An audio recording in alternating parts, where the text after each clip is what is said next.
nơi trongประពុទ្ធសាសនាយើងនេះ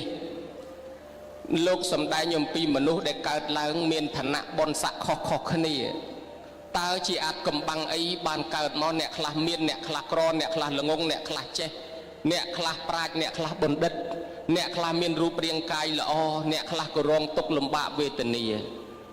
សុភមៈមាននុបកោនតោតយព្រាមធ្លាប់បានយកសំណួរនេះទៅសួរដល់ព្រះអង្គបានបញ្ជាក់ថាកម្មសកាមានវៈកម្មទាយាទាកម្មយោនីកម្មពន្ធុកម្មបដិសារណាយ៉ាងកម្មងសតេវិភច្ចតិយតិទាំងហិណបណៃតតាយៈមនាលសុភមៈមាននុបកម្មល្អនិងកម្មអាក្រក់ជាអ្នកចាត់ចែងសត្វដែលកើតឡើងមកនេះថ្លៃថ្នូរ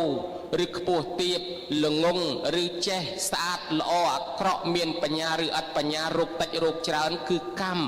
មានកម្មជាមរតកមានកម្មជាផៅពងមានកម្មជាទីរលឹកមានកម្មជាកំណើតតាំងតែពីសម័យកាលដើមឡើយមកយើងបានកសាងកម្មណាកម្មនោះអ្នកចាត់ចែងអញ្ចឹងហើយបានជាមនុស្សដែលកើតឡើងមានយុះមានស័ក្តិមានតំណែងគឺកម្មចាស់ដែលយើងបានធ្វើអ្នកមកចាត់ចែងកម្មចាស់នោះគឺបុណ្យដែលយើងធ្វើពីអតីតមកសេចក្តីនេះ